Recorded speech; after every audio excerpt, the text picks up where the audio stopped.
Welcome back to the shop, my friends. Steve here at SKS Props. And with the recent release announcement for E-Day, I have been getting a ton of messages regarding my Marcus Fenix armor. Now, while I no longer take any public commissions, I did make one of the most extensive and detailed YouTube video series regarding this armor set. So if you want to make your own for E-Day, I have got you covered. Now, I started this build back in 2023, so it's been a while. And it was over the course of multiple months because I had to have it done for a photo shoot out at DragonCon. The shoot went fantastic, and I thought this would be a great opportunity to take all those individual videos and put them into one so you can better keep track of where you're at in the build process. And just like all of my builds, I have free PDF files that you can download not only for the armor, but for the belt, the shin guards, and functional pouches. Those are all going to be over on my website, and I'll have a link down in the description. Now, I know this armor looks extremely detailed, because it is, but I promise you, if you go through the video series step by step, you can put it together. I have had lots of people make this particular armor set, including my friend Kyra over at Wolfgar Weapons and Props, who made multiple armor sets for people because they had a decent sized group out at DragonCon. So, if you want to make your own armor set in time for E-Day, let's go ahead and get started. Welcome back to the shop, my friends. Steve here at SKS Props, and this is part 1 in my Gears of War armor series. In my previous video, I went over how I make prototypes, and this particular prototype is Marcus Fenix's armor from Gears of War 1 and 2. In this build video, we're going to be making the under armor structure that all of these detail panels are going to attach to. Now, the thing I love about this is that I've designed it to be extremely modular, so this should be able to fit a variety of different body shapes and sizes.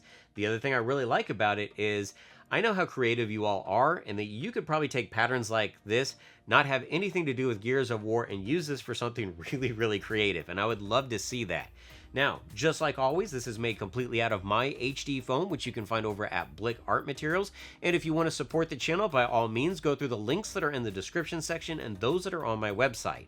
Every time you do, not only are you getting fantastic foam for crafting, but you support me, which means I get to continue to make awesome things like this, give you free PDF files, which I know that's the big one, and show you how to put it all together. So, I want to show you what it takes to put this base armor structure together. Let's go ahead and get started.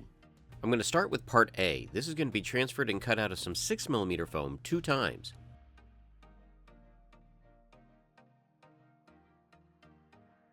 I do a light heat treatment to shape the foam before using some weldwood contact cement to adhere the 2 pieces together. Now, if you need to widen the chest, you could easily add a strip of foam in between these 2 pieces. To help reinforce this seam, I'm going to glue a small strip of 2mm foam to the backside.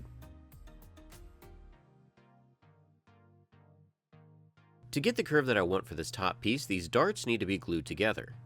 I'm once again going to use some contact cement, and you can see how it gives a curve to this piece. Just like the middle, small strips of 2mm foam are added to the backside of the darts.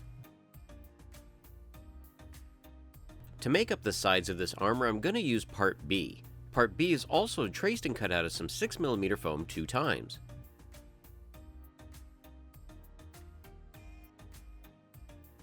I mark the overlap for part A onto part B, and again use some contact cement to adhere these pieces together.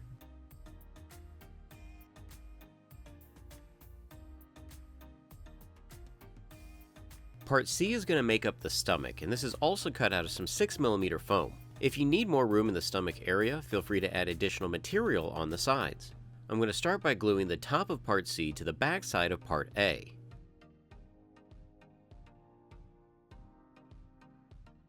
Notice that I'm rounding part A as I'm gluing it. This will give the overall piece a good curve. Now you can change where part B glues onto part C. This will help the armor fit you. For my body, I'm gluing it about 1 3/4 in from the bottom. I mark my lines on the front and the back, and once again use some weldwood contact cement to adhere these pieces together.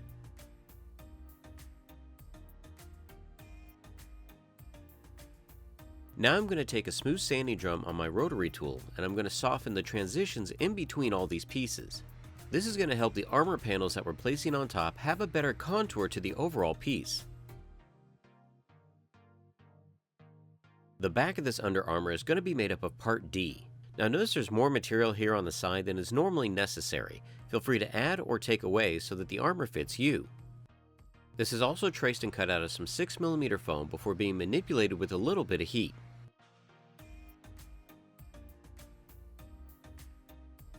Just like the chest, if you need to widen the back, feel free to add extra foam here in the middle. Otherwise, we're going to glue these two halves together with more contact cement. After being firmly pressed together, I'll add a strip of 2mm foam to the inside seam of this piece as well.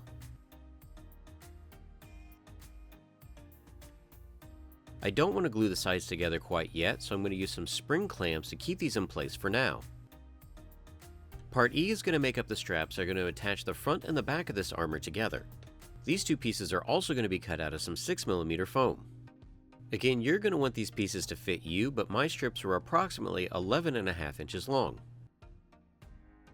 I'm gluing these strips to the front and the back right now for support, but later on when the back is complete, I'll probably end up removing these.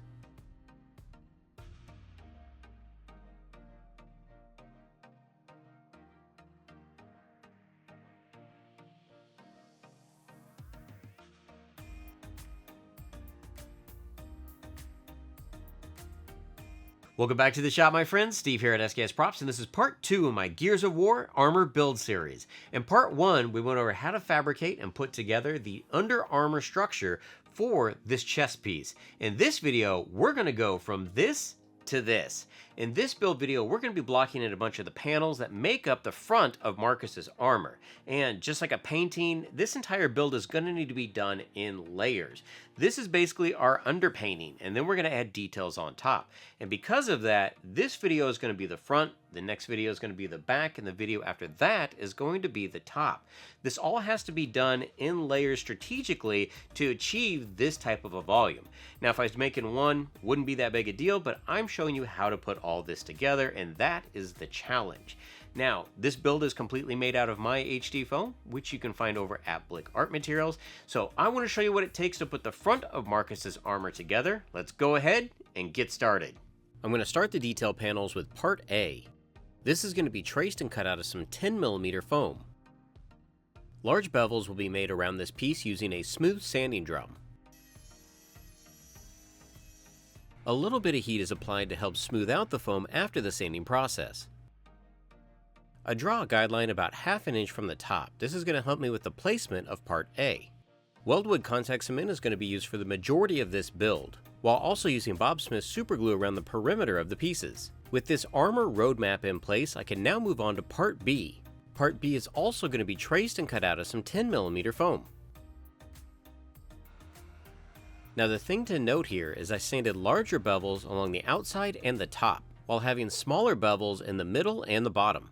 I went ahead and extended my center line just to make sure that I got part B placed directly in the middle. I added a small strip of foam to the backside just to keep these pieces lined up. This isn't a necessity, I just thought it made the overall look cleaner. Now go ahead and take part C. You're also going to transfer and cut that out of some 10mm foam. Just like part B, large bevels along the outside while having smaller bevels in the middle and the top.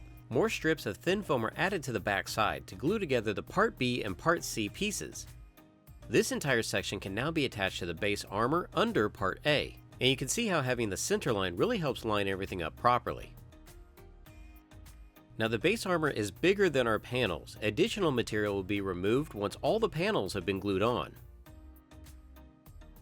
Referring back to my prototype, I can now start to figure out placement for the other armor panels. Next up, we're going to have part D, which is going to be the larger circle cut out of 10mm foam. Now I have a circle jig that I made for my bandsaw, but you could also cut this out by hand. After rounding over the top edge with my rotary tool, I'll then go in with a sanding sponge, which really helps soften the overall look.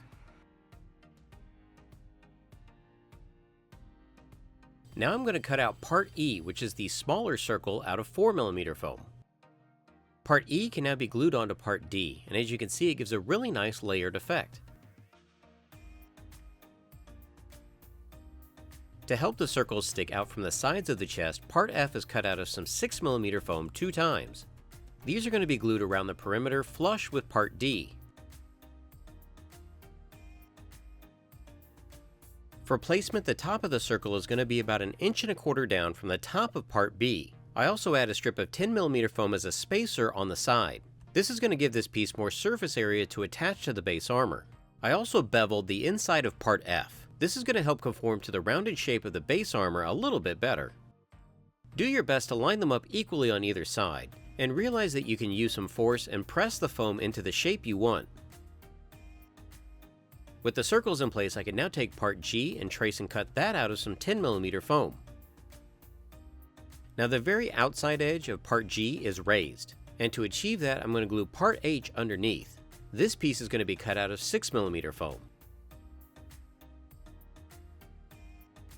I sanded large bevels on the inside and top, and smaller bevels around the circle and outer edge. I also beveled part H. To adhere part G, I'm going to use more contact cement and super glue. When placing it on the chest, start on the inside corner and then work your way around the circle and out. And here you can see how having that little bit of foam underneath gives it a really nice raised edge detail. This same process can now be applied to the opposite side.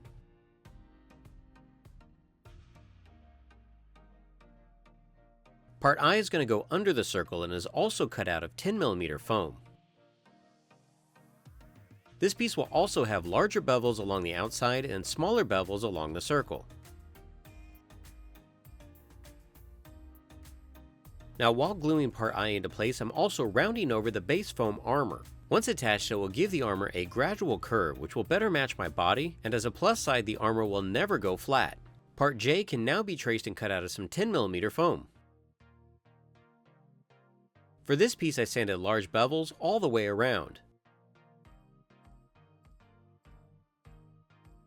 Just like part I, curve the foam while you're gluing this into place. Now any additional material left in the midsection can be trimmed away and cleaned up with a rotary tool. And this is a good time to do a test fit just to see how all of it's coming together. Part K is made out of 10mm foam and part L is made out of 6. This will help give us a raised area in the back.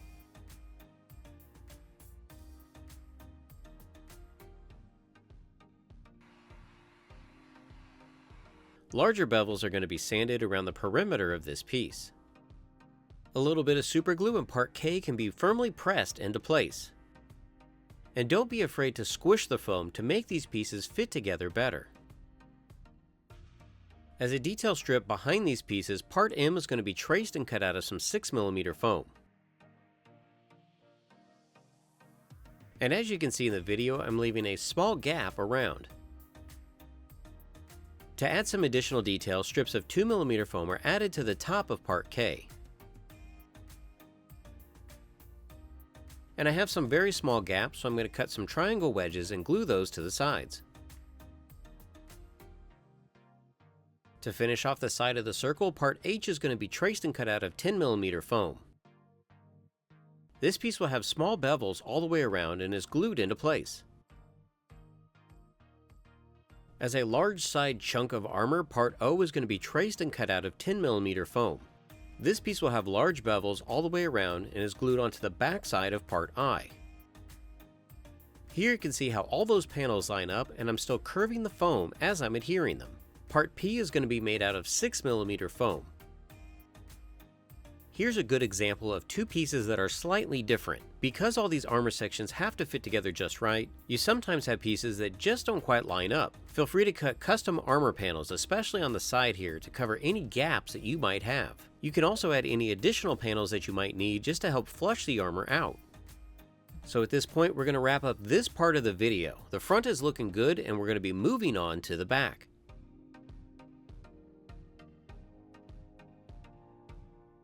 Welcome back to the shop, my friends. Steve here at SKS Props, and this is part 3 in my Gears of War armor build series. If you have not checked out parts 1 and 2, we went over how to make the under armor, how to bulk out a good chunk of the front, and in this video we're going to be detailing a lot of the back. In the video after this, it's all going to be about the top. The whole reason I'm breaking this video series down into multiple videos is because I don't want you to become overwhelmed. There are a ton of details in Gears armor, but if you take it detail by detail and video by video, I promise you in the end, you'll have a really nice set of Gears armor for yourself. Now, this of course is made all out of my HD foam, which you can find over at Blick Art Materials. We've got a lot to cover in this video, so let's go ahead and get started. With the front bulked out, I'm going to start to work on the lower back, and I'm going to add a strip of 10mm foam right along here. This strip is glued into place while the foam is curved. This is going to help the armor conform to my back better. To create a layered look on the lower back, part A is going to be traced and cut out of some 6mm foam. This is also going to be glued into place while the foam is curved. With slight gaps on either side, we're going to finish off the bottom using part B. Part B is also traced and cut out of some 6mm foam. After being rounded over with a rotary tool and heat sealed, it can be glued to the bottom of part A.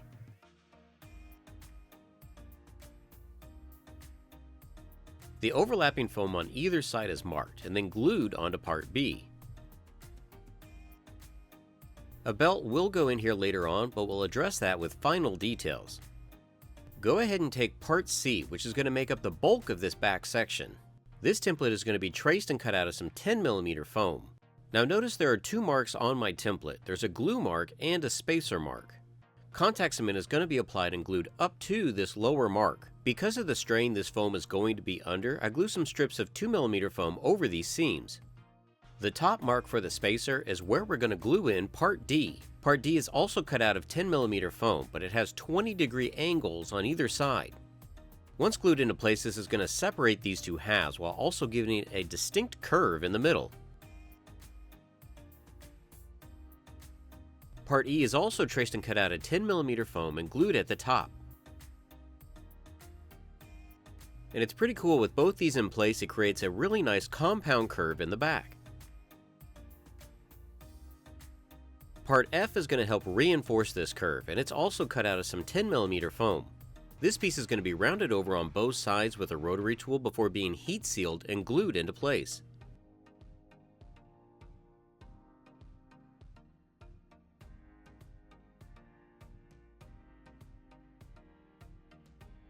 To fill the gap at the bottom of this back armor, part G is going to be traced and cut out of some 10mm foam 2 times. Before being glued to the under armor, I go ahead and bevel all of the edges, as well as removing some of the foam from part G. This piece is going to line up right with the middle of the under armor, and I go ahead and mark both sides. Because of the size of this piece, contact cement is going to be used for the majority, and then Bob Smith superglue is used along the perimeter. This double adhesive method is important because it creates a stronger bond, but also because if I need to add more heat in the future, heat will not affect the superglue. Because of my original template, I now have some excess foam on the under armor that's in the way. And the thing that's great about foam is I can just mark that with a pencil, cut away the excess, and then round that over with my rotary tool. Now I'm going to go ahead and mark the placement of the under armor connecting to the back panel. Contact cement and superglue are once again used, and these two halves can be firmly pressed together. Notice here that only the sides are going to connect. There's actually going to be a gap in the middle. Part H is going to be a 10mm round dowel, sanded flat on the back side before being glued to the middle.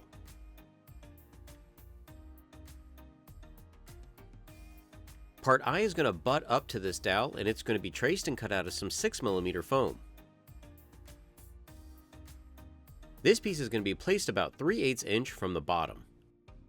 And after being beveled and heat sealed, this can be glued onto part C. Parts J and K are going to detail this section. Part K is going to be made out of 10mm foam, and part J is going to be made out of 6. The height difference between these two pieces gives a nice detail, and these pieces can be glued together. I like to mark placement and attach one side, and then I'll try to match that as close as possible to the other. With those sections complete, we can now trace and cut out part L out of some 6mm foam 2 times. This piece is also going to be slightly beveled all the way around before being heat sealed. When placing this piece, it should line up right with the top of part I. The big thing to note here is the 2 top sections of part L do not get glued down. These are going to attach to added shoulder straps in the next video. Part M can now also be traced and cut out of some 6mm foam. Marcus's back consists of a lot of different layers, but note here that I'm marking all of them before gluing them into place. This makes sure that I leave proper spacing all around these pieces. It's more important that the outside spacing on these is correct, because the inside is going to be covered up with additional details later on. And again, part M and part L do get glued together, but they do not get glued down. These again are going to attach to other pieces in the next video. And feel free to pause the video at any time to see how I've spaced these sections out. He has raised details on either side of his back, which are going to be made up of part N and part O. Part N is going to be cut out of 2 pieces of stacked 10mm foam. Part O is going to be traced and cut out of 6mm foam. Part O is going to be attached to the top of part N, making sure that the outside edge is flush. These are going to be marked and glued to the edge of part M. And notice how the arm that goes in lines up with the top of part M. The end of the arm is glued down, and then I can pull the foam up to give it this raised detail. Now we can start flushing out Marcus's spine. We're going to take parts P and Q and transfer those onto some 10mm foam. With these 2 pieces beveled and heat sealed, they can be glued together before being glued to the back.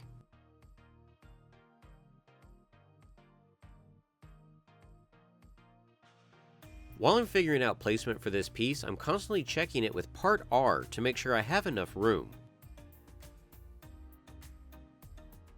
Part R is traced and cut out of some 6mm foam, and this piece should fit right up next to parts P and Q.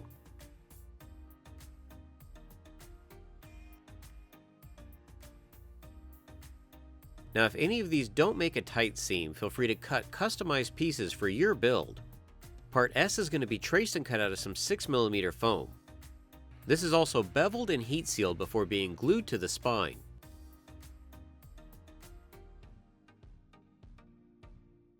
For placement, part S should almost line up with the edge of part P.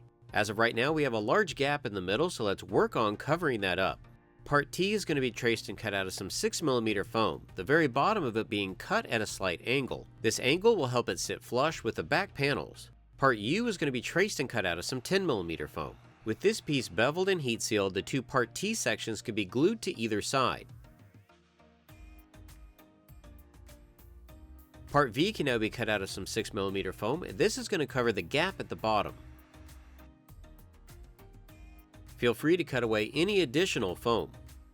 To give it some additional surface area, I glue some blocks of 10mm foam to the inside. This entire section can now be glued to the middle of the spine. And for placement, notice how it lines up with the bottom of part S. For the pipes that are going to run into this section, I'm going to be using some 15mm round dowels. These are going to be cut to 1 3/4 inches with the top being cut at an angle. To make sure that they bond well, I spray some accelerant onto the back before gluing these into place. The accelerant and superglue technique is also applied to the sides of this section. To detail these out, I'm going to take some very thin strips of foam and wrap them around the dowels. Some 2mm strips are also placed around the base of each pipe. A longer 2mm strip is going to be glued around the outside of part R and along the bottom of part Q. But if you just want to keep it simple and you don't want to add all these details, that's fine, it's your armor. But I will say that these types of details will really pop later on when we add paint.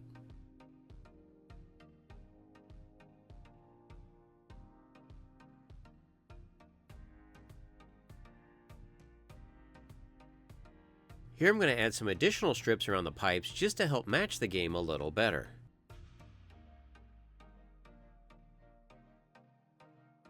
Part W is going to go on the side here, and it's going to be made of 2 pieces of stacked 10mm foam.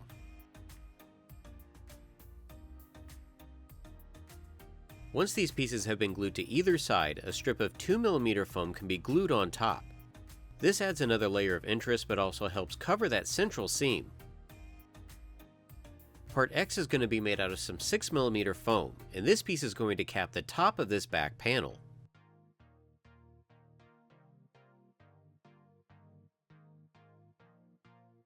Part Y is going to be traced and cut out of some 10mm foam. Now it is possible that some of the angles on these pieces may need to be changed for your build for it to fit properly.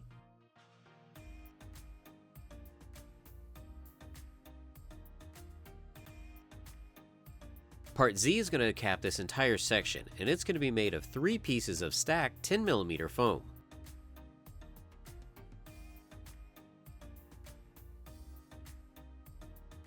Super glue is added and this stacked piece of foam can be firmly pressed into place.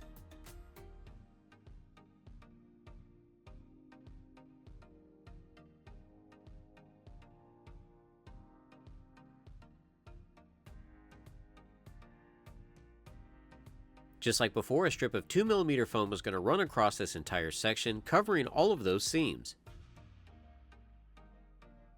As a bump out on this back piece, I'm going to trace around part AA. I could then remove the 2mm foam underneath. Part AA is going to be traced and cut out of some 6mm foam, and then these pieces can be glued to either side. To cap off these sections and add a little bit of detail, small strips of 2mm foam could be added to the tops of part AA. The front and the back have been bulked out pretty good. Now we do have additional details to add later on, but next up we're going to be working on the top.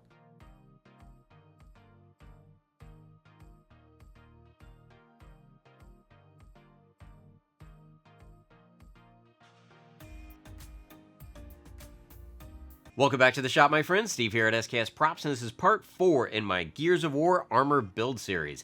In this build video, I'm going to be tackling the neck seal, the shoulder straps, and the upper back section of this armor. And I'm not going to lie to you, this section up here is going to be very difficult to put together, probably the most difficult out of the entire set, just because there's several compound curves that make it not so easy to assemble. But I have free PDF files available over on my website for all of these pieces, and if you follow right along with my build video, I will try to make it as easy as possible. I also decided to add a few basic LEDs into this armor just to give it a little something extra. I am by no means an expert when it comes to electronics. I do it good enough for cosplay, but I will try to go over the steps that I have done for these. That way, if you would like to install your own, you can. Now, all of this is made out of my HD foam, which you can find over at Blick Art Materials, and if you want to help support the channel, by all means, go through the links that are in the description section and those that are on my website and pick up some fantastic HD foam. Now, I want to show you what it takes to put the top of this armor together. Let's go ahead and get started. Up to the part of the build where I need to remove some of the straps to make room for the neck seal. I take part A and I trace and cut that out of some 10mm foam. With the neck seal sections, I spend more time rounding them over with my rotary tool so they don't look so mechanical. I'm going to glue the recessed area of part A to the outside edge of the armor on this corner. With part A in place, I can now trace and cut out part B out of some 10mm foam. This section is going to wrap around the outside of part A and it's going to be about a 1/4 inch lower.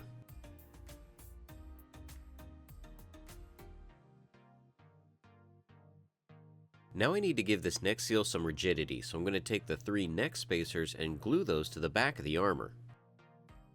Now I can take part C and trace and cut that out of some 10mm foam. Notice that with this piece it's quite a bit lower. I'm trying to give all these sections a tiered look. Part D is going to be traced and cut out of some 10mm foam. This is going to act as a spacer on the corner of the neck seal. Parts E and F are going to make up the collar. Part E is going to be cut out of 10mm foam and part F is a detail strip which will be cut out of 6.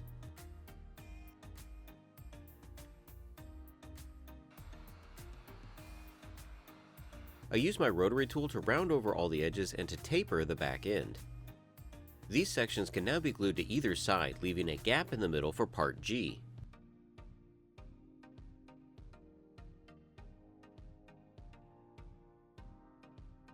Part G is going to be cut out of 10mm foam but has a 2mm detail strip at the top. Once rounded over with the rotary tool, this section can be glued into place. To reinforce all these pieces, part H is going to be traced and cut out of some 4mm foam and glued to the back side. For the upper collar, part I is going to be traced and cut out of some 6mm foam.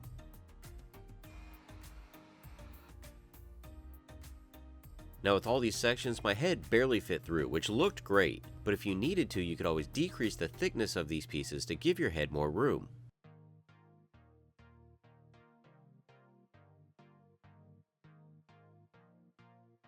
With the neck seal complete, I can now move on to the top of the armor, so part J is going to be traced and cut out of some 10mm foam. This piece is going to be glued around the neck seal, leaving a small gap at the back of part B. To detail the back of this section, part K is going to be traced and cut out of 2mm foam. Bob Smith superglue is added, and this piece can be lined up with the back edge. To reinforce and close this gap on the spine section, part L is going to be glued into place. Now it's time to work on the hump on the back of the armor.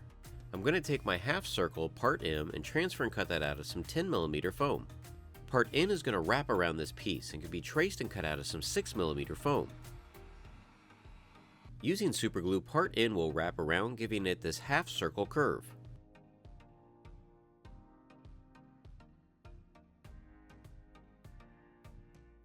The end of part N can be trimmed to fit your armor, but the end of this section will be glued to part J and the bottom of the half circle will be glued to part L.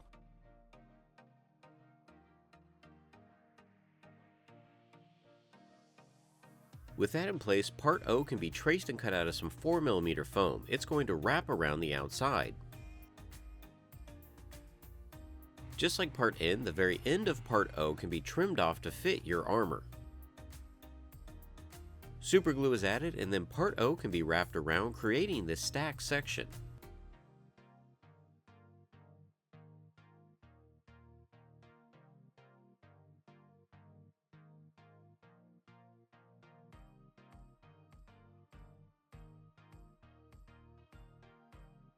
To detail the outside edges on part J, part P is going to be traced and cut out of some 6mm foam.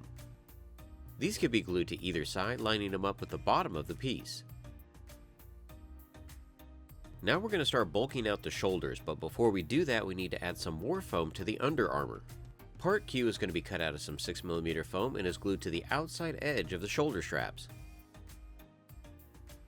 This will give us enough surface area to attach parts R, S, and T. All of these pieces will be traced and cut out of some 10mm foam, and using my rotary tool, I'll give all these pieces a slight bevel to match the front of the armor. Once heat sealed, all these pieces can then be superglued to the under armor.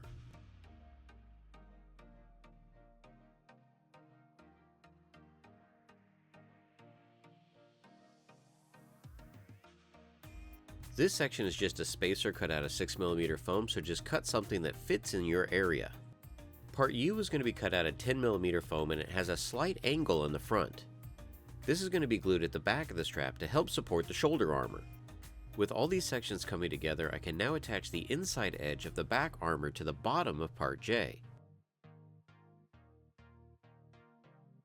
This section is going to be the trickiest part of the build, but I promise you we'll get through it. We're going to take part V and trace and cut that out of some 6mm foam 2 times. The top of part V will glue to the back edge of part J. At this point, the edge of part V is going to wrap around the inside of part N. This is going to help the entire section curve along the back. The bottom edge of part V is going to be glued to the armor sections that are sticking out. For the hoses under this back section, I'm going to be using some 20mm round dowels. One end is going to be cut at a slight angle, and then strips of 2mm foam are used to detail the top and the bottom.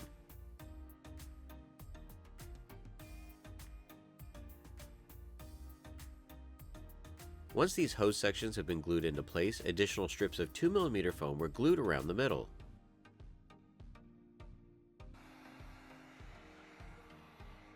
At this point, I cut 2 holes in the back of the armor to fit my hand through for this next section. Part W is going to go right inside part V. This is going to be traced and cut out of some 4mm foam. To give this piece an additional detail, I'm going to cover it with 10mm HD foam half round dowels. It was about 1.5 packs of dowels for the 2 sections. A small block of 10mm foam was glued to the back for some additional surface area. Then this entire section can be glued down at the front of part V. For the top of this area, the sides are glued and then pressed inside part V. And here you can see I'm pushing the foam so you can see why I needed my hand to fit up inside there. This same process is repeated on the opposite side. To cover the gap and make it look like a gasket, small strips of 2mm foam are glued around the inside edge. I ended up doing 2 of these to bulk this section up. Additional foam was sanded down with my rotary tool. A strip of foam can be glued to the inside to cover the holes that I had cut earlier. Part X is going to be a 2mm detail at the bottom of part V. These can be traced and cut out and then glued in place on either side.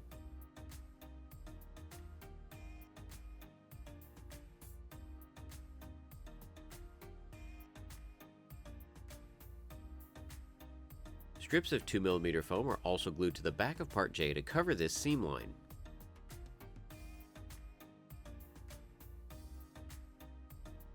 So I'm to the part of the build where I'm going to be adding some basic LEDs into the shoulder straps. Now if you're also fabricating this armor set, don't feel that you have to add lights. It is not a necessity.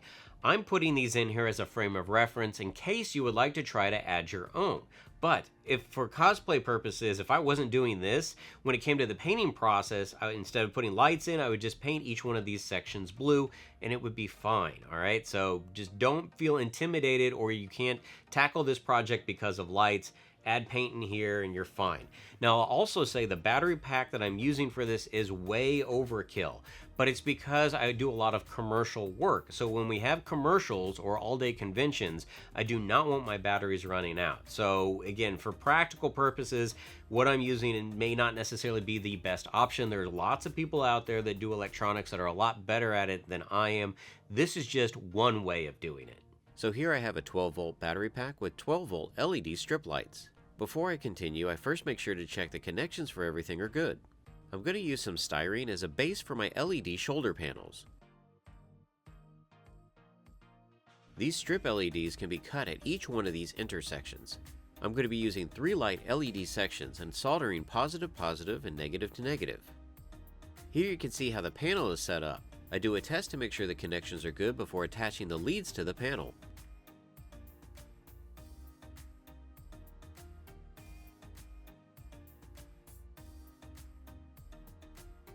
I assembled the second board and I attached the lead wires to that as well. This setup may not be pretty, but it works and it's good enough for cosplay. Part Y can now be traced and cut out of 4mm foam. This is going to act as a base for the shoulder straps. The LED panels are super glued to the underside, and this is so I can add more diffusing layers.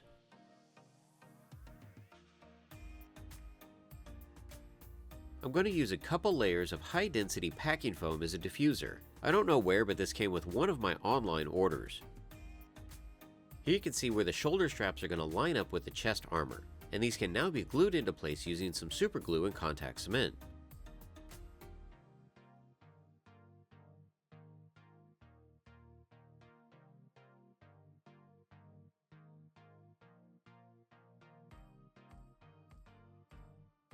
The 2-part Z pieces are going to act as spacers, and these are cut out of some 6mm foam.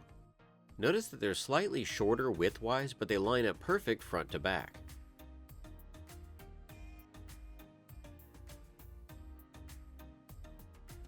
To go over the packing material, I'm also going to be using some acrylic that I'm going to sand one side. All of the diffusing layers for the LEDs can now be glued together. So I have 2 layers of the high density packing foam and 1 of the acrylic. So when you get your Amazon packages, make sure to be on the lookout for good packing material.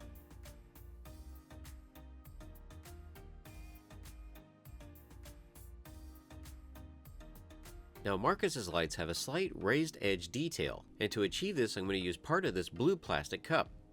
The side of the cup is cut to shape and then heated with a heat gun to flatten the surface. The ends of this are glued to small strips of foam and then wrapped around the outside of the acrylic. It's a cool way to think outside the box, by adding details to a build using random parts found around the shop.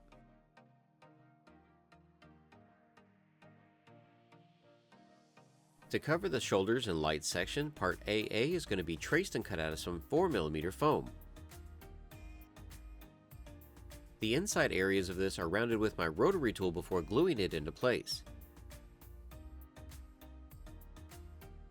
Now the main thing I'm trying to do here is line up the lights first, and then the excess foam on the side I'm gluing and tucking under part J.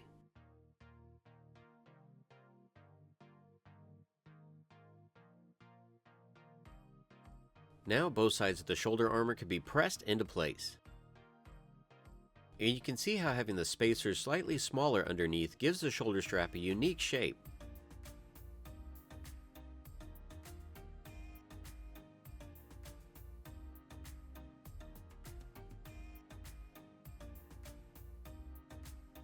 And after pushing and pulling all this foam, I always make sure that my lights are still working. To cap the front of this shoulder strap section, part BB is going to be traced and cut out of some 4mm foam. Now don't worry about seeing all the layers in the front, we're going to take care of those by adding buckles in the next video.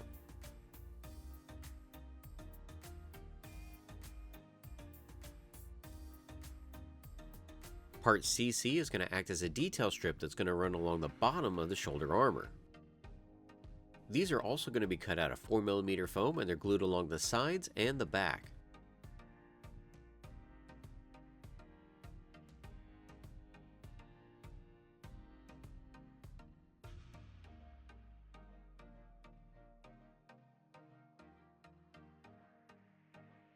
Smaller strips are custom cut for the front, and these are going to butt up to the front of part J.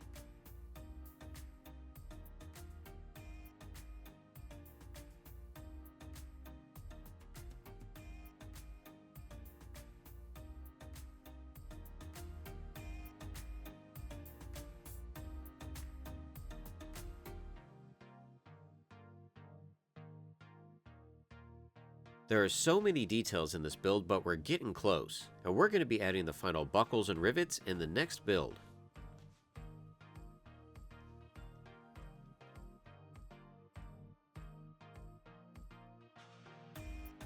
Welcome back to the shop, my friends. Steve here at SKS Props, and this is part 5 of my Gears of War cosplay armor build series. Now in this build video, we're going to be doing all of the final prep before we get to paint. That's going to include all of the final details, as well as these buckles, some additional texture to add to the foam just so it doesn't look so plain, and of course, we have to have our battle damage. Now, all the additional details on this are of course made out of my HD foam, which you can find over at Blick Art Materials. I want to show you what it takes to finish this armor off. Let's go ahead and get started. To start with the buckle at the top, I'm going to take part 1 and transfer and cut that out of some 4mm foam. This piece is going to cap the shoulder strap and cover up all the layers that make it up. Part 2 is going to be cut out of some 10mm foam. Notice how the backside is cut at an angle, that way it can rest on the chest and still butt up to the shoulder strap. Part 3 is a detail strip that'll be glued on top of part 2, and this is cut out of some 4mm foam.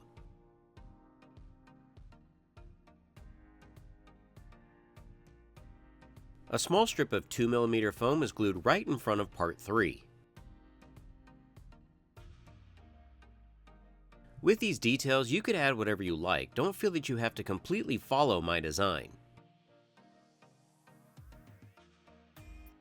The front of the buckle is going to be part 4, which is cut out of some 10mm foam. Notice that the top of this piece has been sanded at an angle.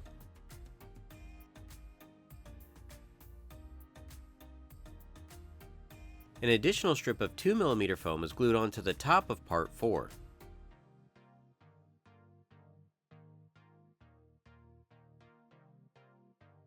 I cut some very thin strips of foam. These are going to be glued and layered to the front of part 4.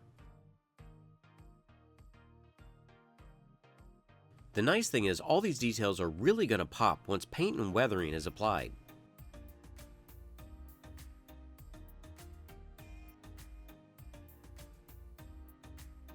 The clasp for the belt is going to be made up of multiple pieces, including parts 5 through 16. To start this process, part 5 is going to be traced and cut out of some 4mm foam. Part 6 is going to be a detail piece that goes on top, and this is going to be cut out of some 2mm foam. All of these pieces can be sanded and heat sealed before being glued together with some Bob Smith super glue.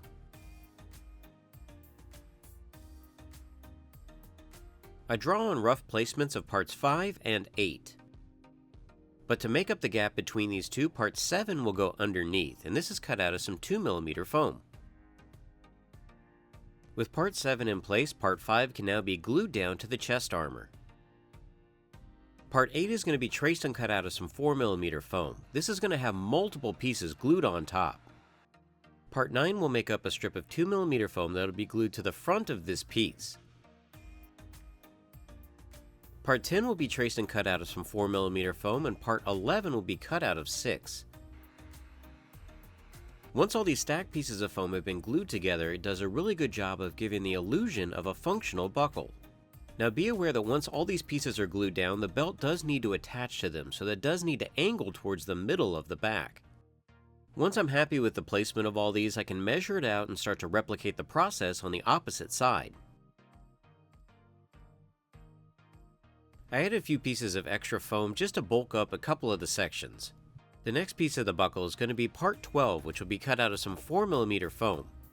Now if you need to, change the angle of this piece so that the rest of the belt sits correctly. Part 13 is a block of 6mm foam. Part 14 will also be cut out of 6mm foam, but it will have an additional detail piece on top.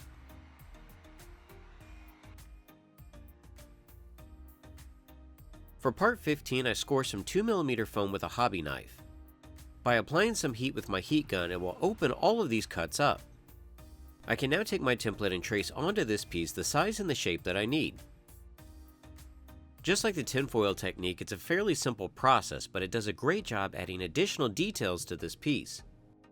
Using some super glue, part 15 can now be glued on top.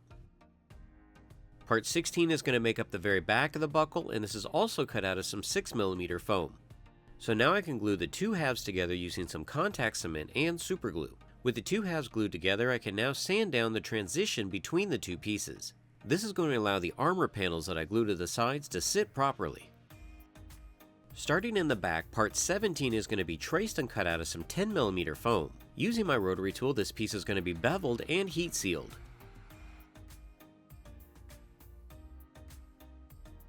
Now before I glue it down, I cut where this piece lines up. This is going to allow the belt to feed underneath. More contact cement and super glue is used to adhere part 17 into place. The same process of cutting and gluing is applied to the opposite side. Parts 18 and 19 are going to make up side panels. Both of these are going to be cut out of some 10mm foam. Now depending on your armor, you may need to change the shape and size of these so that they fit you. Part 20 is going to make up the belt, and this is going to be traced and cut out of some 4mm foam. Just like before, I'm going to score the foam with my hobby knife and then heat it with the heat gun. This is going to allow all those cuts to open up and give it a really nice detailed but uniformed look.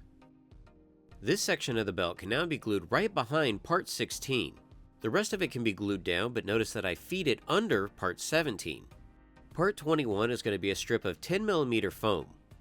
This is going to attach to the chest armor underneath of the belt, and it also goes underneath part 17.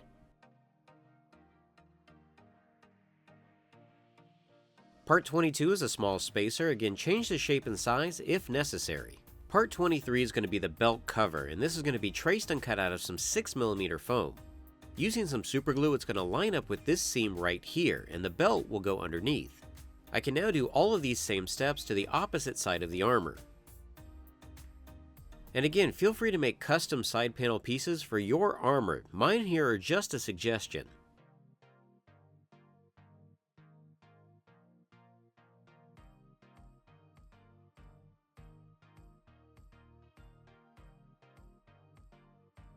Now I can take part 24. This is going to make up the belt that's going to wrap around the lower back. The same process of scoring and heating the foam is used to detail this piece. Now the templates for these belts are just a suggested size. Feel free to add or take away any foam that you don't need. Now for me to be able to get in and out of my armor, I'm going to cut along this seam. I'm going to be using rare earth magnets to attach my two halves together, but you could also use parachute clips or Velcro. After drilling some holes smaller than the magnets, I then lay in some super glue. I can then press the magnets into the holes, and it's just tight enough of a fit to keep them in place. I ended up using 9 magnets on each side because I love overkill. And that's the sound of a fantastic hold and almost seamless armor. Jumping back onto the details, part 25 is going to go into the middle of the back. This is going to be traced and cut out of some 6mm foam. Part 26 is going to be traced and cut out and glued directly on top. A 10mm half-round foam dowel is going to be glued down the middle of this piece. Part 27 is going to be traced and cut out of some 4mm foam, and this can be glued on top. Part 28 is going to be cut out of some 10mm foam. I did give a bevel to this piece just to make it a little more interesting. Some small strips of 2 and 4mm foam were added for additional details. To finish off the Part 17 panel, parts 29 and 30 were traced and cut out of some 4mm foam. These pieces were all beveled and heat sealed before being glued into place.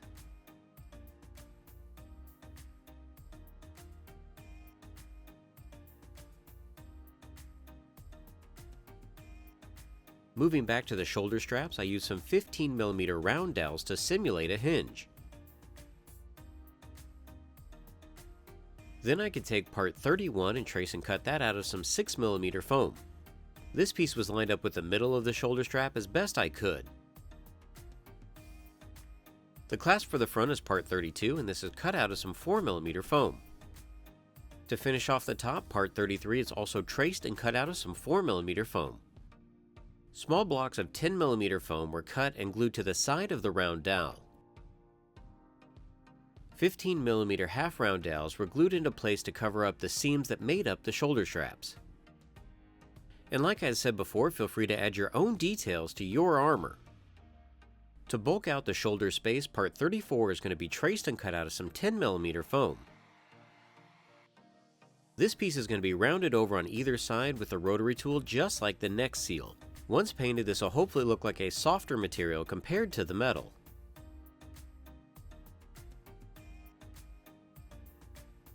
The belt for the upper back is made out of multiple pieces, parts 35 through 41. I decided to cut all of them out ahead of time just so I could assemble them as I go.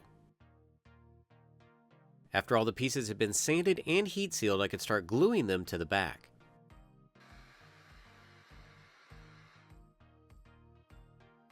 Notice that as I'm gluing these down, I'm gluing additional strips of 2mm foam on top.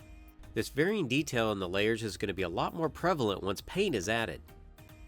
The belt section attaches at the top and then wraps around and glues underneath. Part 39 is then adhered together and then glued in front of this piece. The whole point to this, and Gear's armor in general, is just to give it a stacked look. This adds to the overall look that it could and should be functional. So again, for your armor, add as many strips and additional details as you would like. For the rivets on this armor, some will protrude and some will inset. Both will be created using some leather hole punches. Only do this process when you are completely done heat sealing the piece. Otherwise, the heat will make the foam bounce back and it will erase all of these details. As I'm pressing the punch into the foam, I'm adding quite a bit of pressure. This will help it emboss down into the surface, and once I plasti dip it, it'll retain this shape.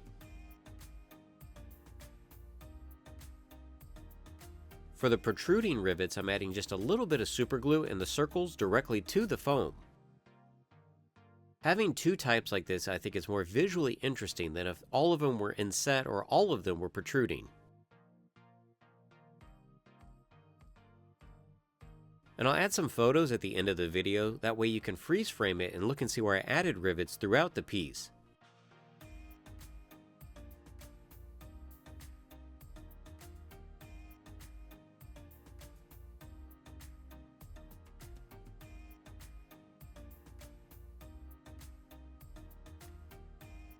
This same riveting process is also applied to the back of the armor.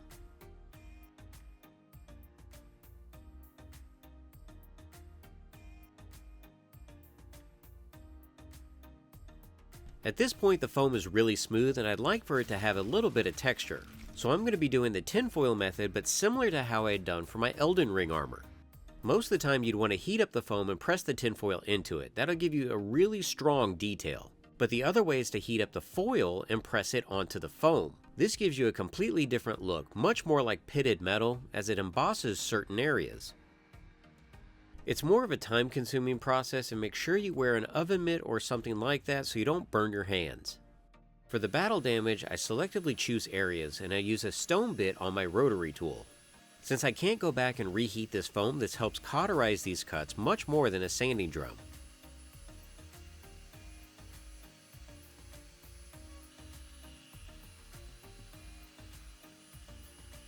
And like I always say, when you're adding battle damage and wear, select areas on the armor that would realistically receive this treatment.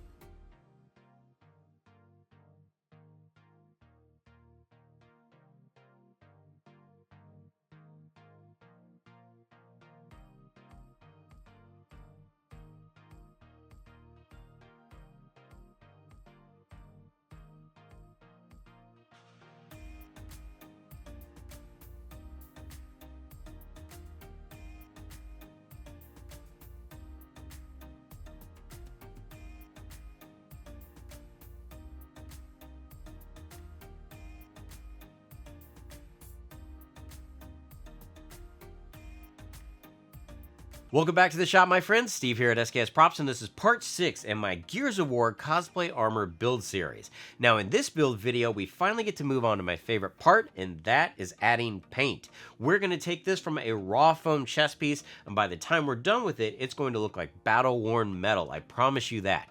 Now, just like all my other paint jobs, it's not going to be as simple as spraying it with some silver and calling it done. You know me, I like my layers, and this is going to have lots and lots and lots and lots of layers. So I want to show you all the steps that it's going to take to transform this raw foam into something that looked like it jumped right out of the screen. Let's go ahead and get started. Before we paint, I almost forgot to add this Under Armour piece to the chest. This piece will be traced and cut out of some 6mm foam.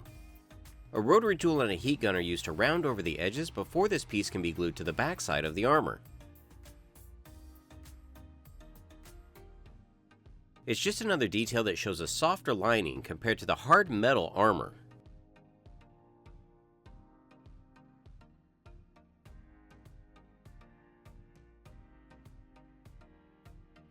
A little bit of masking tape is used to block off the lights. The foam armor is going to be sealed with 3 to 4 light coats of Plasti-Dip. Rust-Oleum flat antique nickel can now be dusted onto the surface as a base layer. Liquitex iridescent rich silver is now applied to the surface using a mop brush. This will help seal the pores in the foam, but also prep the surface for additional layers of paint.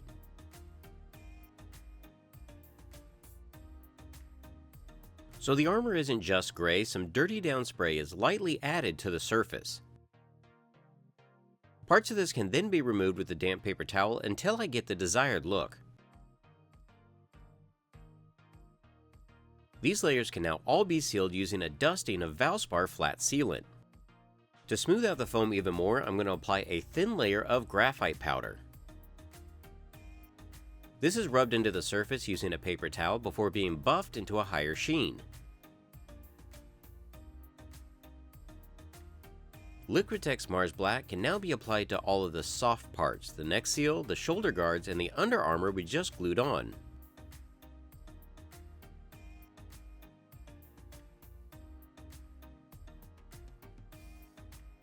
This same pigment is also applied to the ribbing on the back, all of the belts, and the circles on the front.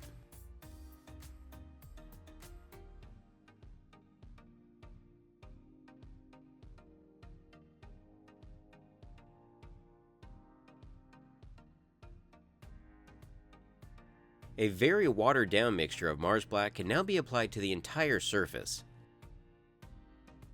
A damp paper towel can be used to remove a lot of the pigment.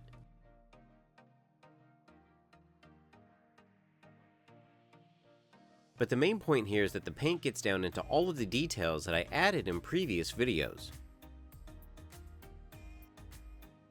For this next step, I mixed together some Liquitex Cobalt and Brilliant Blue. This is first going to be applied to the panel in the middle of his back.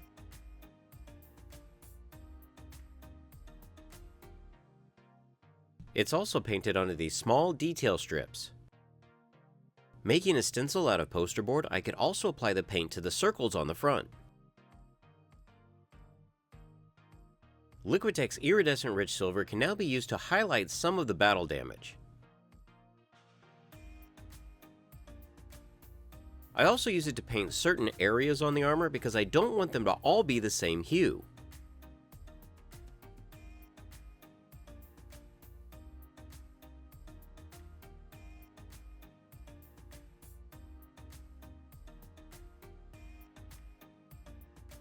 I also use a large mop brush to stipple this paint onto the surface. This is going to break up the uniformity of the silver and make it more visually interesting.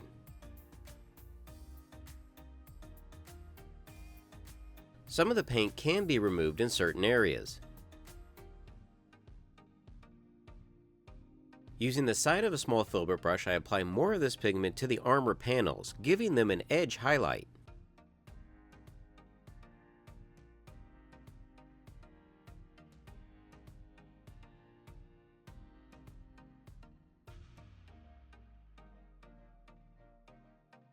Now notice the pigment is applied randomly to give it more of that wear and tear look.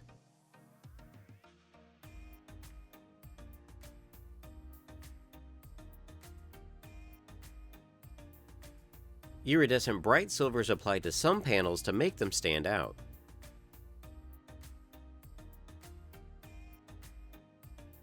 A mixture of bright silver and Mars black is applied to certain surfaces to give it a contrast.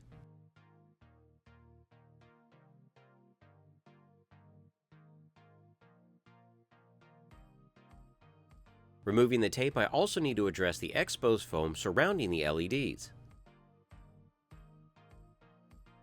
Using more poster board, I create some stencils for my armor. Here I'm applying cadmium yellow to the shoulder straps.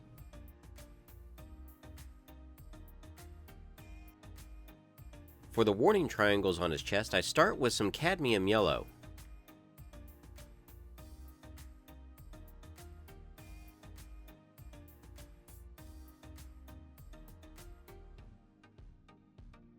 This is followed up with a smaller stencil and some cadmium red. Now these of course look too bright and new, so I go back while the paint is still damp and give it some battle damage. Using more cadmium red, triangles are placed around the neck seal. You could of course print off your own decals, but I love this manual approach.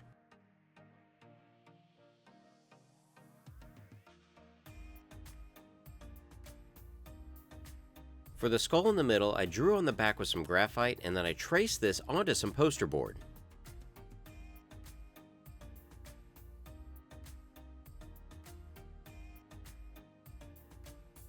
Now I only need half of it and I carefully cut out this stencil using a hobby knife. Once complete, some Liquitex heavy body parchment could be stippled through the stencil.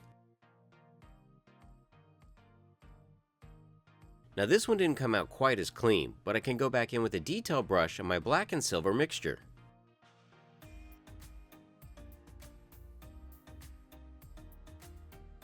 After the surface was dry, I went back in with a damp paper towel and I wore the paint away.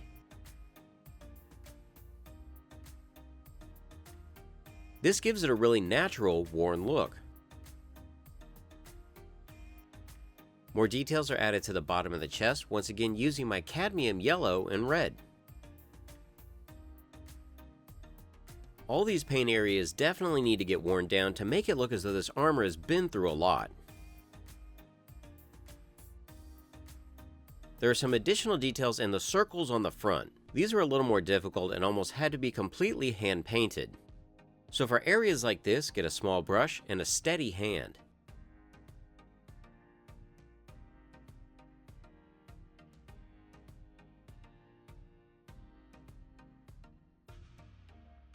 These details, along with some additional triangles, are also added to the back of the armor.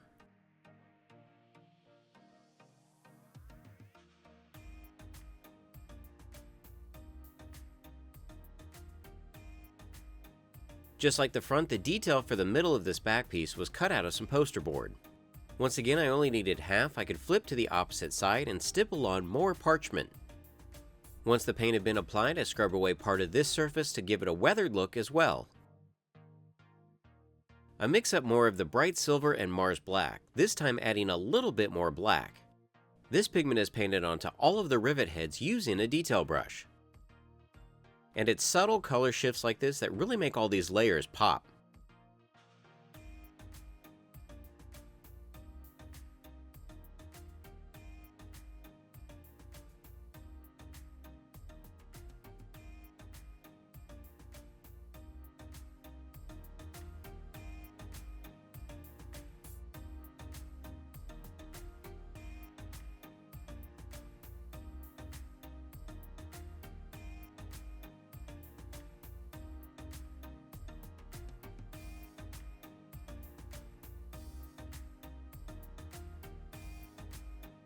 Welcome back to the shop, my friends. Steve here at SKS Props, and this is part 7 in my Gears of War armor build series. In this build video, I'm going to be putting together Marcus's shoulder pads. And the thing I absolutely love about these is the fact that they look big and impressive, but they're extremely lightweight and they attach with parachute clips. So there's a ton of mobility going on here. Plus, they tie in perfectly with the rest of the armor.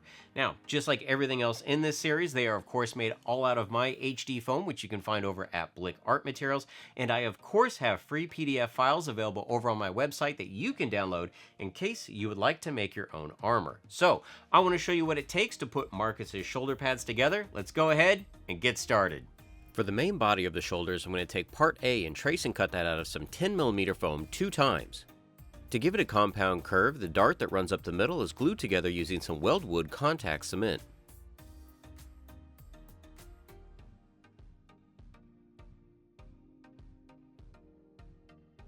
To help reinforce the seam, I glue on a small strip of 2mm foam.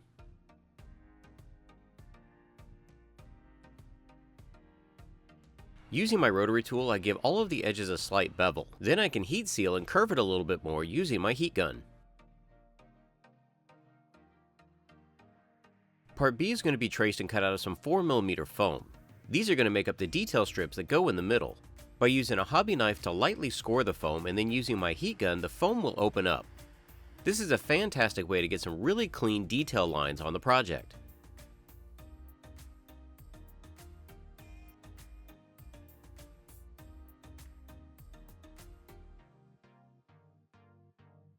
Part C can now be traced and cut out of some 6mm foam.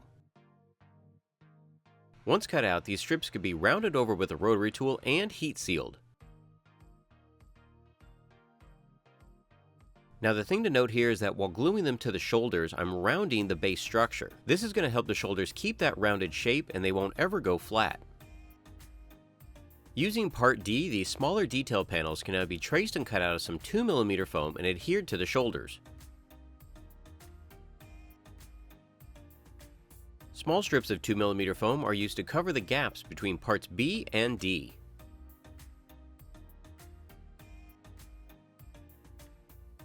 Marcus's shoulders have a small buckle detail at the bottom. To simulate this, I'm going to use a parachute clip, but I'm going to cut off the top. To cover the latches, I'm also going to glue on a strip of 2mm foam. This can then be glued to the shoulder armor. Some small blocks of 4mm foam are then cut and glued to cap the top. Then some strips of 2mm foam are cut and glued to the buckle. These of course add some visual interest but further match the game.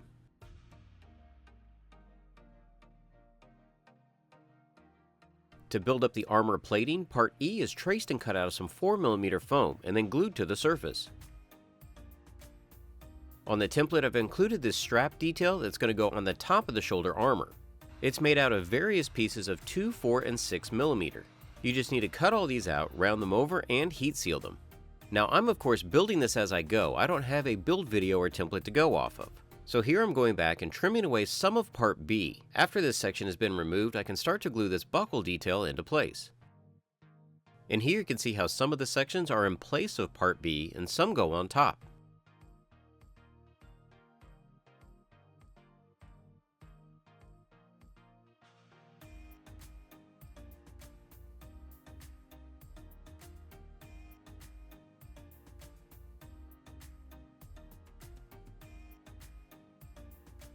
I'm going to add a texture detail to the buckle. This is going to be out of some 2mm foam. Just like part B, lines are scored into the surface and then a heat gun is used to open it up.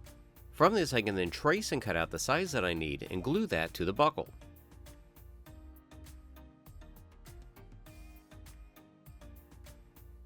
Just like other parts of the armor, fake rivets are made using leather punches.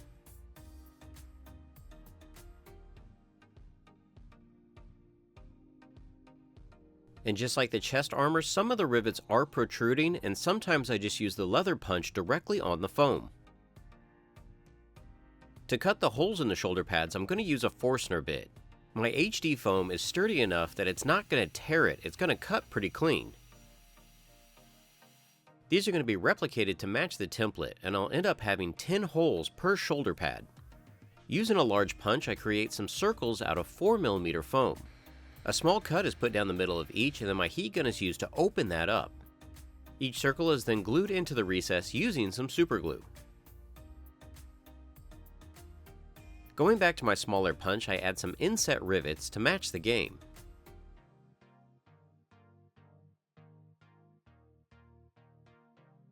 Now of course I need to texture this to match the chest armor. So once again I'm heating the foil, not the foam, and pressing that into the surface. I also took this opportunity to add a little bit of battle damage with my rotary tool. To start the painting process, I'm going to be using some Plastidip and Rust-Oleum flat antique nickel.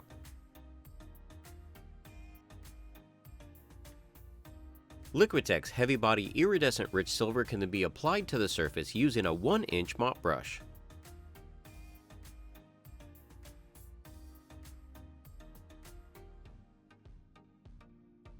Graphite powder is then applied to smooth the surface and then buffed to a higher sheen.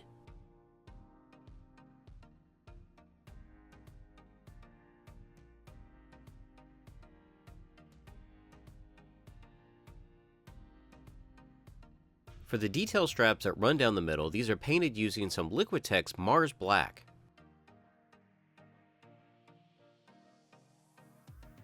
Then a wash of the same color is applied to the entire surface, but a lot of this is going to be removed using a damp paper towel.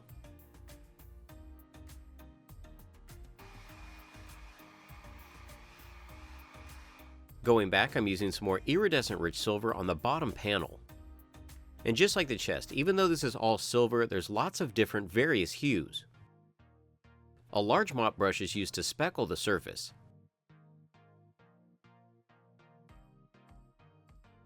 And then a small detail brush is used along the edge to simulate edge wear and chipping.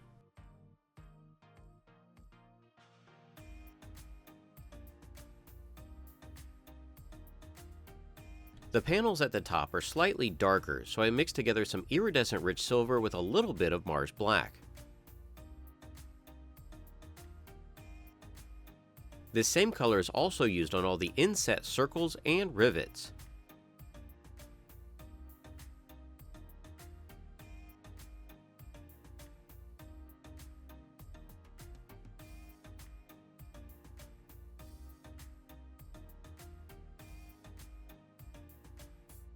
I made a small stencil out of cardstock for Marcus's Fenix logo.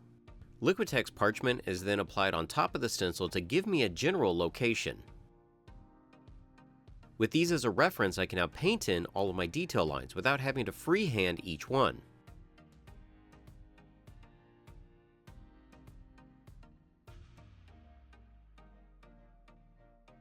For areas that need to be cleaned up, I could go back with a detail brush and that same mixture of Mars Black and iridescent rich silver.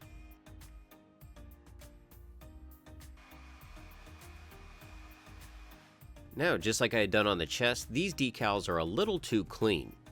So I can go in with a damp paper towel and give them a little bit of wear. A small stencil was also made for the little logos that are on the top. This is where all those hours of miniature painting and having a steady hand come into play.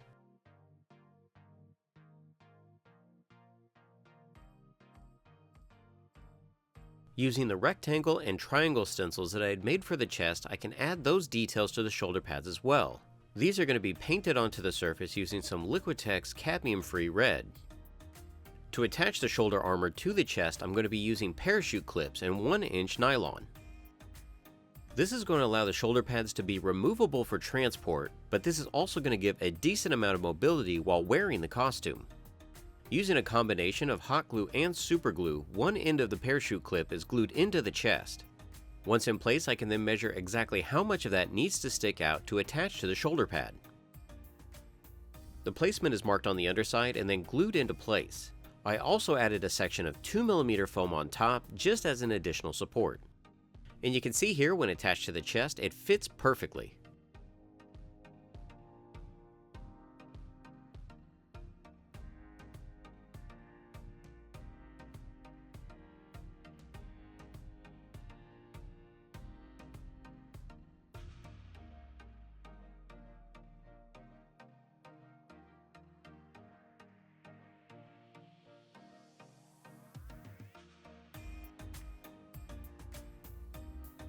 Welcome back to the shop, my friends. Steve here at SKS Props, and this is another installment in my Gears of War armor build series. In this build video, we're going to be making the pouches for Marcus's armor, which is very, very important because when you're wearing full armor, you don't always have access to your pockets. So the pouches that are on either side in the front here are fully functional. I can put my wallet, my phone, my convention badge in those and easily be able to access them. Now, just like everything else in this build, these are made completely out of my HD foam, which you can find over at Blick Art Materials. And of course, I have free PDF files available over on my website that you can download if you would like to make your own. And if you are enjoying these videos, and if you are enjoying the free PDF files, by all means, go through the links that are in the description section and those that are on my website to pick up some HD foam.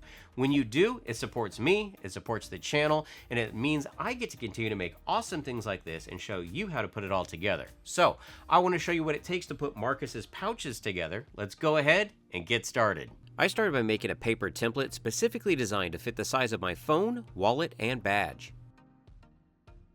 That ended up being part A, which is traced onto some 6mm foam, making sure to mark the creases where the foam needs to bend. The sides of the pouch are going to be made up of part B. This is traced and cut out of some 10mm foam. Part C is an additional detail layer to match the game. This is traced and cut out of 4mm foam. With all the sections cut out, I can round them over with my rotary tool and seal them with my heat gun.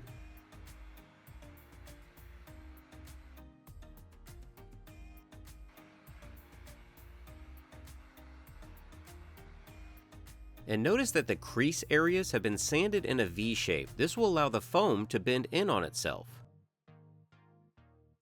To begin the assembly process, the bottom of two part B pieces are going to be glued onto part A.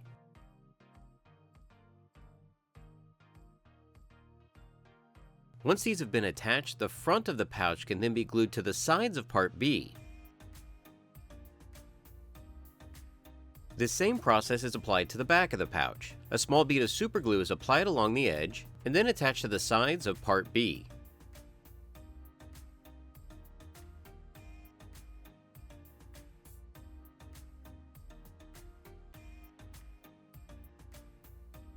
The part C layer detail is first only glued to the front of the flap. Then while the flap is rounded over to the front of the pouch, the back half of part C can be glued into place. This will make sure that the foam keeps this curve. The buckle detail on the front of the pouch is made up of 2, 4, and 6mm foam pieces. After all these have been cut out, they can then be sanded and heat sealed before being glued into place. Starting at the bottom of the buckle, find the middle and then work your way up. And again, this particular design is just for this Gears build, so change all these around or make your own for any costume you'd like. Part H is going to make up a strap that runs from the buckle to the back of the pouch. This is going to be traced and cut out of some 4mm foam. Two lines are scored into the foam using a hobby knife, and then a heat gun is used to open these up. This strap can now be glued into place, again making sure that the flap on the pouch is rounded over.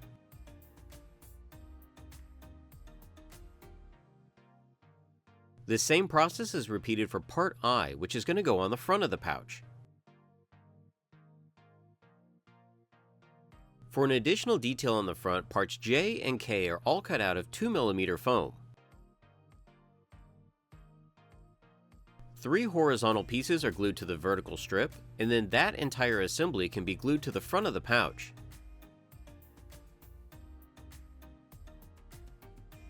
The tabs on the sides can then each be glued down, and I like using a tongue depressor to get into small intricate areas like this. For the faux rivets on this piece, a punch is once again used on some 2mm foam. For the flap on the pouch to attach to the front, I'm going to be installing some rare earth magnets that I picked up from Harbor Freight. A small section of foam is removed with a Forstner bit. This gives just enough of a depression that I can glue the magnet into place with some super glue. And because I believe in over-engineering for cosplay pieces, I ended up installing 2 magnets in the flap and the front of the pouch. The back 2 pouches won't be functional, so I ended up just gluing these shut. And of course I've got to add some texture to these to simulate a leather surface. So I heat up the foam with my heat gun and I press tin foil into it to give it a random appearance. I also took a stone bit on my rotary tool and gave it some battle damage in heavy wear areas.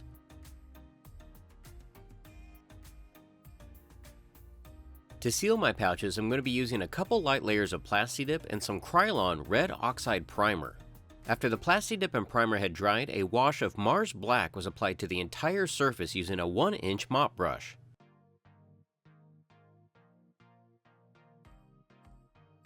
For my base color, I'm going to be mixing together some Liquitex Heavy Body Neutral Gray and Raw Sienna.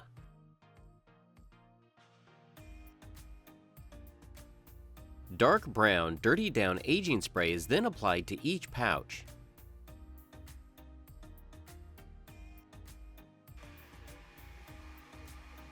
After the aging spray had been allowed to dry, I could then go in with a wet mop brush and apply some water to the surface. This is going to help reactivate the spray, and then I can go in with a damp paper towel to remove it from select areas.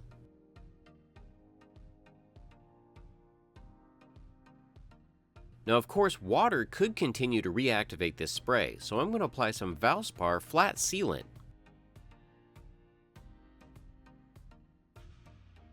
To match the game, these pouches need to be darkened up a little bit more, so I'm going to be using some Dirty Down Black.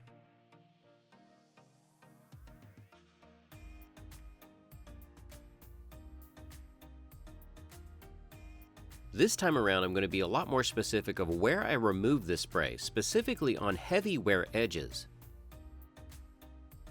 These Dirty Down sprays do a great job helping to age props, and if you'd like to try them out, I have an affiliate link down in the description section.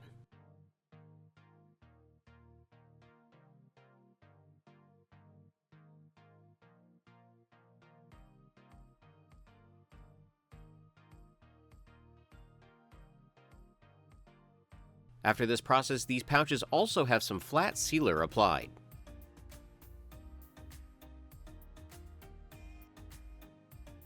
For the metallic sections on the pouches, I'm going to be using some Liquitex Heavy Body Rich Silver.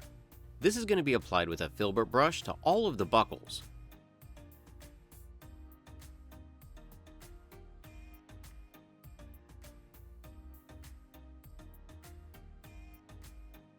To achieve the same metallic sheen as the armor, some graphite powder is going to be applied with a Q-tip to all the metallic areas.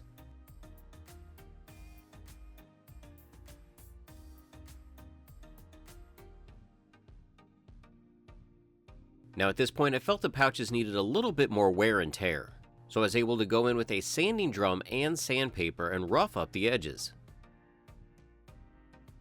This helped make a textural difference between the Plasti-Dip areas and the now exposed raw foam. I could then go in with a detail brush and some watered down burnt umber. It was just enough to tint the exposed foam to look like worn leather.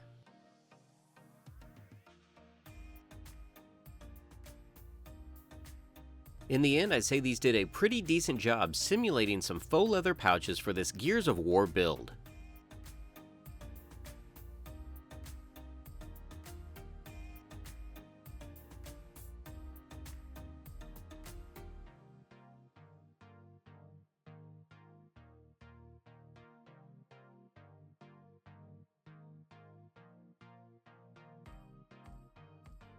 Welcome back to the shop, my friends. Steve here at SKS Props, and in today's build video, I have something that a lot of people have been eagerly anticipating, the conclusion of my Gears of War Marcus Fenix foam armor build series. I was able to locate all of the templates for the belt, the wrist, and the shin armor.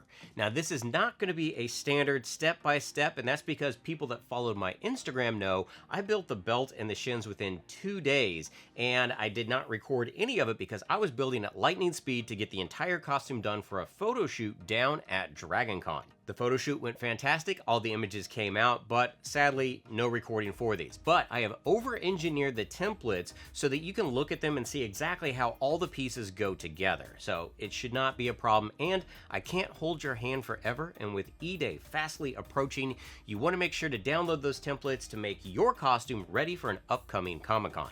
Now, just like all the rest of the armor, the belt and the shins are made completely out of my HD foam, which you can find over at Blick Art Materials.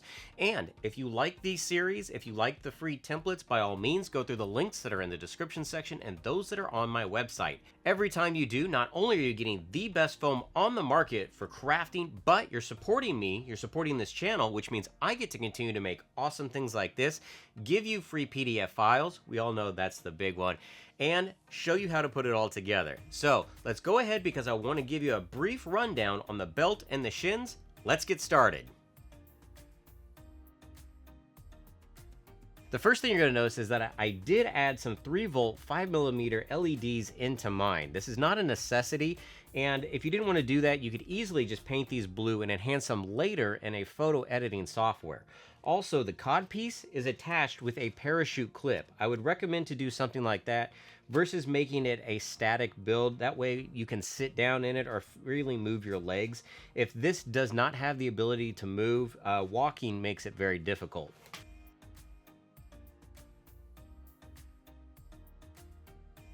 There's also a parachute clip on the back with some 1-inch nylon.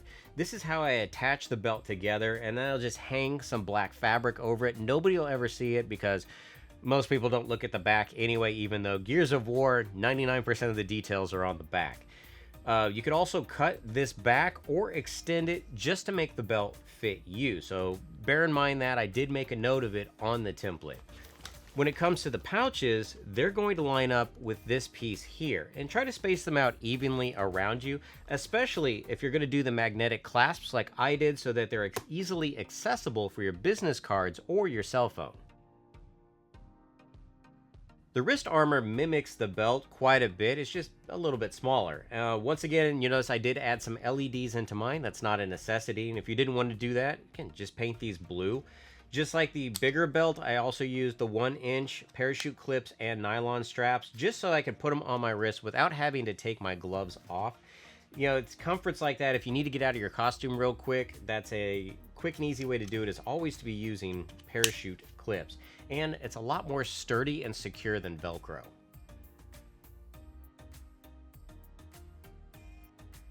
So when it comes to the shin armor, this is the biggest part where you're going to have to decide how much detail you want to add to it. Again, I built the shins and the belt and templated it and assembled it and painted it all within 2 days, which is a ton to do in that amount of time. So the front of this is all accurate to the game and to the action figure. What I changed was on the back. I didn't have time to fabricate all the rest of the back of the boot. So what I did is, again, added some 1-inch parachute clips back here so I could easily attach them to my legs. If you wanted to go game accurate, you're going to need to finish this off to match the back of the boot, as well as make yourself some boot covers. Now, I'm giving you all the rest of this. Adding some boot covers sounds like something you should be able to do on your own, and I can't wait to see what you come up with.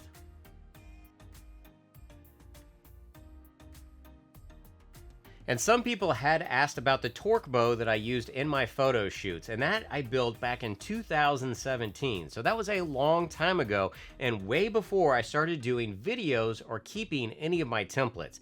That was also scratch built in just a couple days in California for TwitchCon, which I was able to win with the #1 spot. So there is no videos on that, there's no templates on it. It is all still foam fabricated, it doesn't weigh hardly anything, and I would really like to see some of you out there try to tackle this one on your own as well.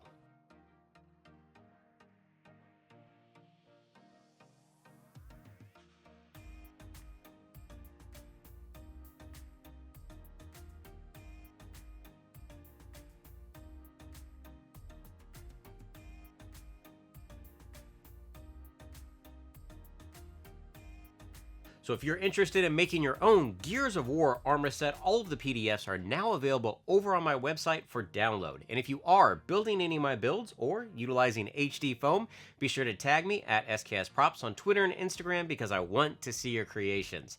I've recently started doing Maker Mondays once again, and I just might feature your work. So until next time, build your best with the best. HD Foam.